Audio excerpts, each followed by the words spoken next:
ఇక్కడ ఒక దేవాలయం నిర్మించాలని చెప్పేసి తవ్వారు. ఒక ఇంట్రెస్టింగ్ విషయం చెప్తాను. ఇక్కడ కొన్ని కోట్ల సంవత్సరాల క్రితం నాటి ఫాజల్ ఒకటి కనబడింది నాకు.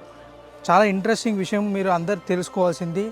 కొన్ని వేల కోట్ల సంవత్సరాలు అంటే డైనోసార్ సంబంధించిన ఆ టైంలో ఇది వుడ్ ఓ భూకంపాల వల్ల కానీ అట్లా వచ్చినప్పుడు ఏమైందంటే ఒక చెట్టు అనేది భూమి లోపలికి కలిసిపోయి దాని తర్వాత దాని మీద నది ప్రవహించి అది దాంట్లో ఉన్న భూమిలో ఉన్న ఖనిజాలు ఈ వుడ్ తీసుకొని ఇది స్టోన్గా మారుతుంది. ఈ స్టోన్గా మారడానికి కొన్ని కోట్ల సంవత్సరాలు, వేల సంవత్సరాలు పడుతుంది. చాలా బరువు ఉంది గాయస్, చూశారు కదా మీరు. ఇది వుడ్ ఫాజిల్ అని తెలియడానికి మీకు ఇక్కడ చూడండి, ఇక్కడ కనబడుతుంది చూడండి, ప్రాపర్ వుడ్. ఇలాంటిది మీరు ఇట్లా మహారాష్ట్రకి పోతే దీని దగ్గరలో మేడిగడ్డ ప్రాజెక్టు దాటిన తర్వాత వడదం ఫాజిల్